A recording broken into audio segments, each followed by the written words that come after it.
예, 시청자 여러분 안녕하십니까. 출발 마케돈 예민수입니다. 3월의 둘째 주를 시작합니다. 지난주까지도 계속해서 미국의 금리 상승의 시장이 긴장감을 가지고 한 3주째 고생을 한 거죠. 금요일도 출렁거림이 있었는데요. 예, 주말 사이에 좋은 소식들이 많이 들려왔습니다. 일단은 금요일에 미국의 고용지표가 좋게 나오면서요. 미국 주가가 올랐고요. 또 미국의 추가적인 경기 부양책이 상원을 통과했죠. 이제 하원은 다시 보내줬는데 하원에서는 통과 가능성이 유력시 되는 거기 때문에요. 그에 대한 기대감.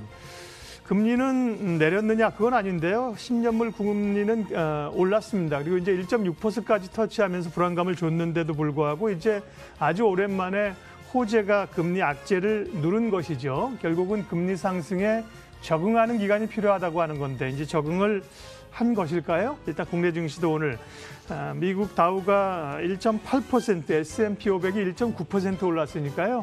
국내 증시도 오늘 강하게 좀 올라갈 겁니다. 이후에 방향들을 이제 가늠해 봐야 되는 거죠. 구체적인 이야기 시작하도록 하겠습니다.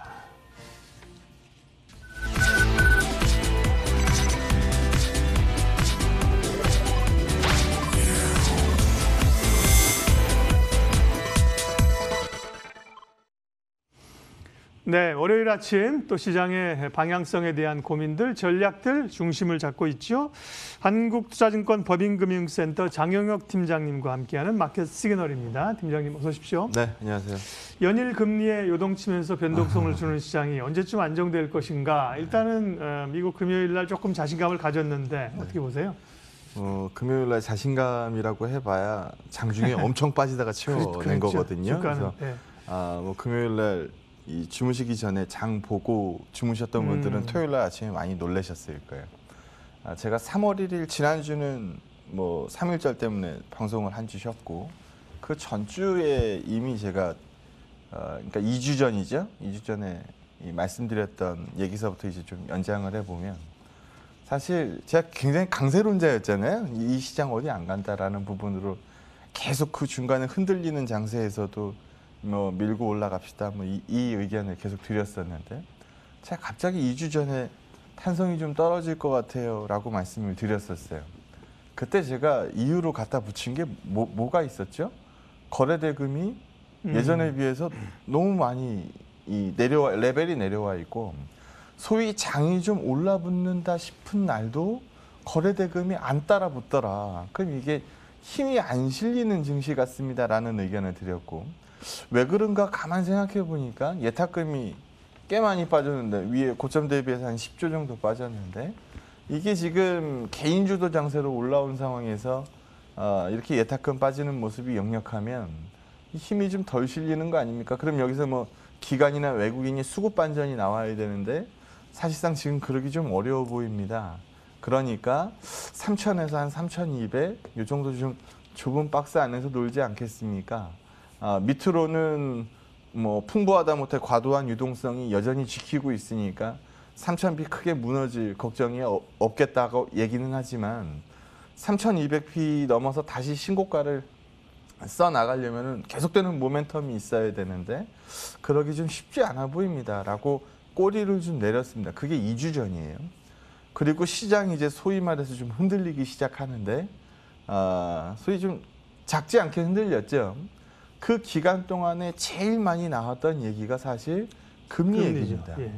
사실 시장이 올라가면은 오른 이유를 찾기 마련이고 빠지면은 빠진 이유를 찾기 마련이기 때문에 지금 제일 만만하게 눈에 걸리는 게 사실 금리 얘기거든요.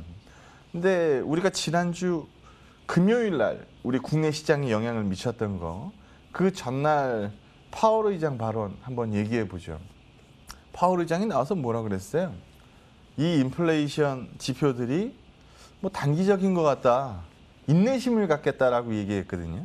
그냥 인내심을 갖겠다. 우리가 사실 기대했던 건 뭐예요?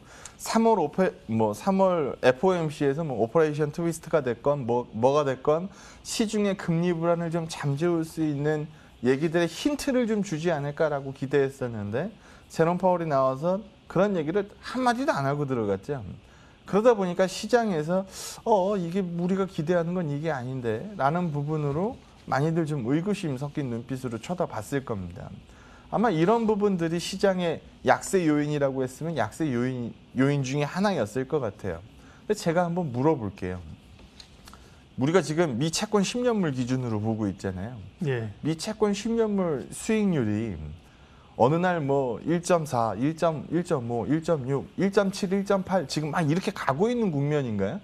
그러진 않아요. 과거에 과도하게 낮았던 국면에서 좀 올라왔다 뿐이지 지금 상승세를 지속하고 있는 것도 아니고 어찌 보면은 지금 계속 10년물 기준으로 봤을 때 1.6% 좀 넘어가면은 떨궈지고 1.6 좀 넘어가는 구간과 1.5% 중간 요 정도 레벨 사이에서 계속 맴돌고 있는 거잖아요. 상승을 계속하고 있는 구간이 아니거든요.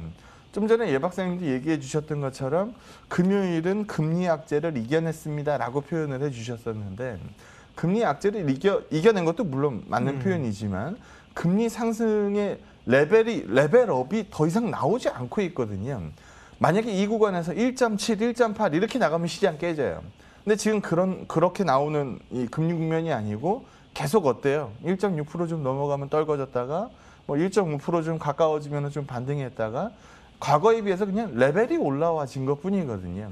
그럼 이 레벨이 왜 올라왔습니까? 라고 물어보실 수 있으니까 제일 처음 얘기하는 게 뭐예요? 인플레이션이거든요. 인플레이션 자세히 해부해 보면은 유가 기본 베이스로 움직이게 돼 있어요. 이 유가가 과거 레벨에 비해서 많이 높죠. 두 번째, 뭐 얘기할 수 있어요? 뭐 좀 전에도 얘기하셨겠습니다만 경제에 대한 기대감이에요. 고용지표 잘 나왔다는 얘기를 좀 전에 하셨는데 이번 고용지표 잘 나온 거 이 내부로 들어가서 보면 어디가 제일 잘 나왔어요? 호텔, 레저 이런 데들이 잘 나왔거든요. 소위 말해서 코로나 터지고 나서 사람 다 줄였었던 쪽. 그러니까 컨택트 관련주들 쪽에서 뭐 항공이니 호텔이니 뭐 카지노니 이런 데들 장사가 됐겠어요? 안 됐겠죠. 이런 부분들에서 이제 이 바닥을 기고 있던 이런 쪽에서 고용 회복이 나오기 시작한다는 얘기거든요. 그러면 실제적으로 경제 회복에 대한 얘기들이 이제 슬슬 풍겨 나오기 시작합니다. 그럼 제가 방송에서 여러 번 얘기했었던 것처럼 금리는 뭐예요? 결국 경기의 거울이거든요. 그래서 이런 부분들을 반영하면서 올라가는 거 어떻게 보면 당연한 거예요. 무리한 수준으로 올라가는 거를 경계하는 거지 아직 시장에서는 그런 부분들이 보이지는 않습니다. 다만 과거처럼 똑같은 호재가 나왔을 때 10을 반영했다라고 하면 지금은 반영했던 호재를 또 반영해야 되니까 우리가 뭐 추가 경기 부양책이나 이런 부분들 늘상 계속 떠들어왔었던 부분이기 때문에 이거 실제로 발표한다 그래서 시장에 뾰족한 수가 되지 않을 거거든요. 그러니까 상승에 대한 모멘텀이 좀 떨어지고 있는 국면인 건 사실이기 때문에 뭐 부러지는 시장이라고 보지는 않는 거고요. 상승에 대한 새로운 모멘텀을 보기 전까지는 다소 좀 갇혀있는 구간이 나오는 것 같습니다. 라고 얘기하는 거죠. 테슬라 얘기도 한번 해볼까요? 우리가 테슬라 별명이 뭐였어요? 예전에. 천슬라였어요. 천슬라. 1000달러 간다고. 근데 지금 600달러가 안 돼요. 네. 뭐 고점 대비해서 꽤 많이 빠졌죠. 근데 이유 좀 대보세요라고 얘기하면 제일 처음에 뭐 얘기합니까? 비트코인. 네, 금리가 뭐 뛰면서 뭐 비트코인 성장주가, 가격이고 네. 뭐고 뭐 막 날아가던 것들이 네. 뚝뚝 나가기 시작하니까 이제 뭐 이 금리 때문에 그래요라는 얘기를 제일 처음에 하고 두 번째 얘기는 또 뭐예요? 뭐 최근에 뭐 차량용 반도체 품귀 현상 뭐 이런 거 맞아요. 얘기 나오니까 예. 생산이 제한적으로 될 것 같아요라는 뭐 우려감들 얘기하고 있고 비용 증가하는 거 뭐 얘기하고 있고 요즘 뭐 볼보가 얼마 전에 이거 얘기하는 거 봤는데 2030년까지 내연기관 포기하겠대요. 100% 전기차를 뽑아내겠다라는 거죠. 2025년면 지금 뭐 손 내밀면 닿을 법한 거리잖아요. 이때까지는 전기차 반, 하이브리드 반 이렇게 생산하겠대요. 순수 내연은 이제 안 뽑겠다는 거예요.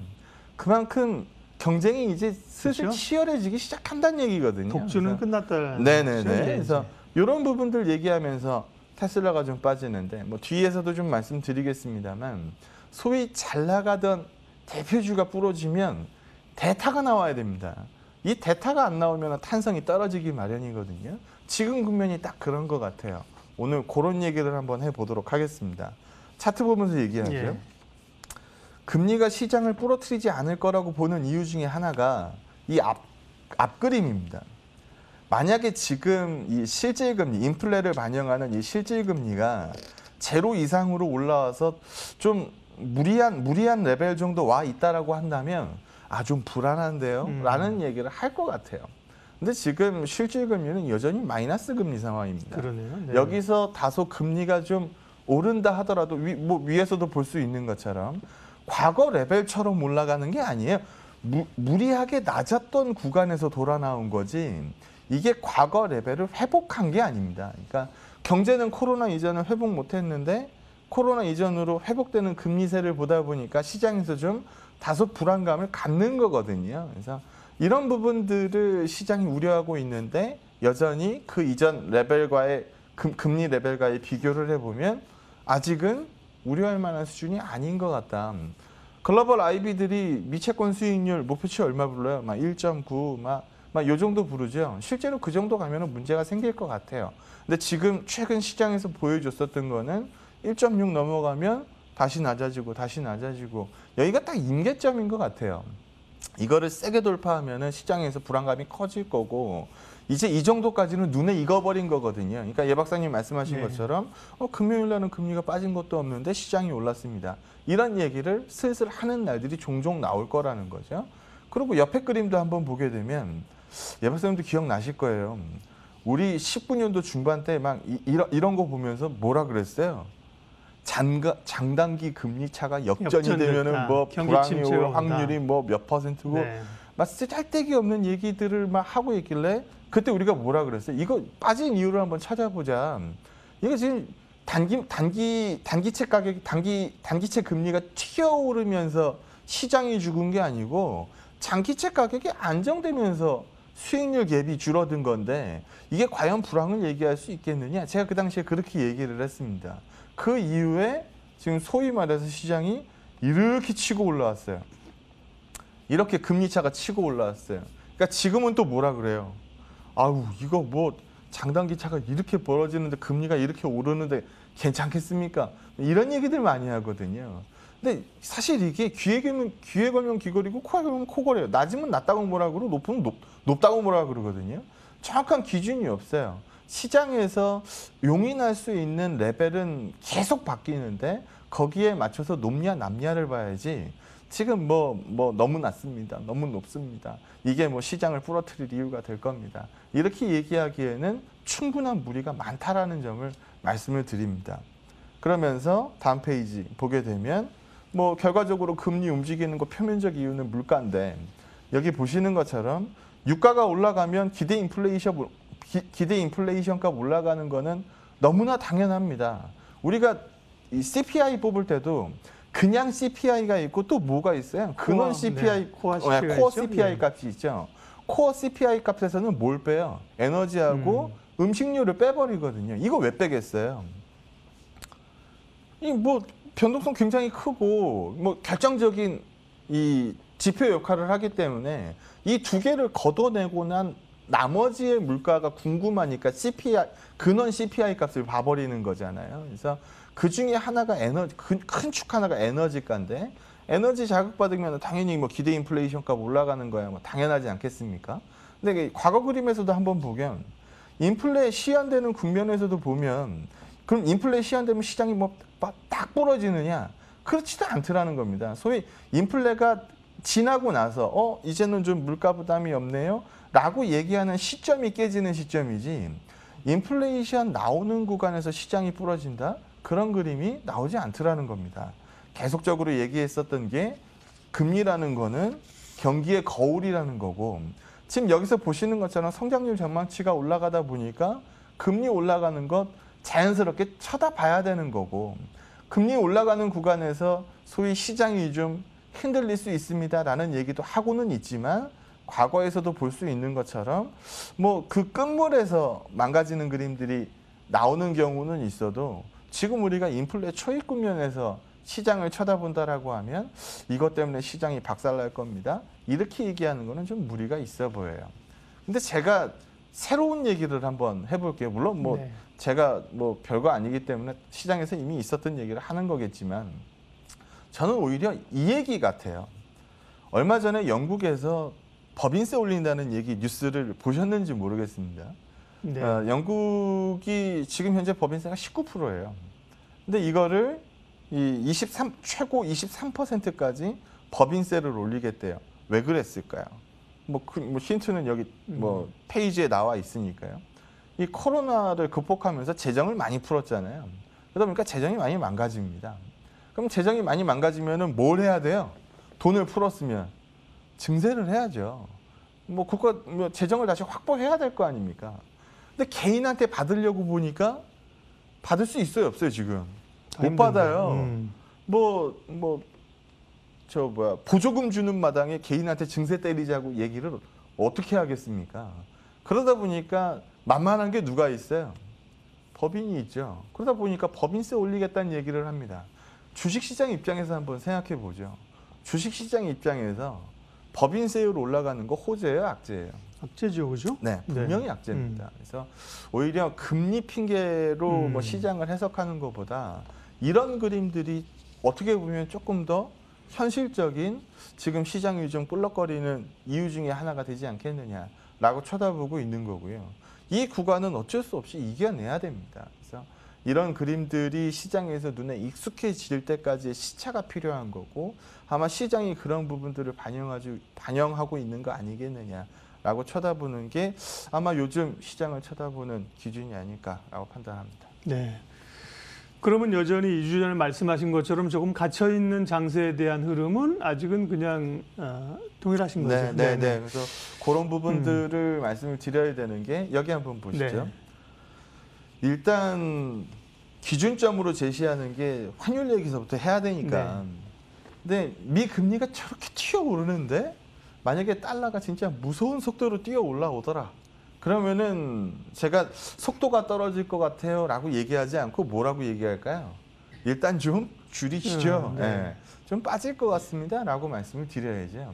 근데 지금 금리 올라오는 속도에 비해서는 달러 올라오는 속도가 그렇게 빠르지는 않아요. 지금 1126원 원달러 나오고 있는데 뭐 언제 1126원까지 왔어? 라고 할 수도 있지만 우리 뭐 1126원이 과도하게 높은 환율 구간이라고 쳐다보진 않거든요.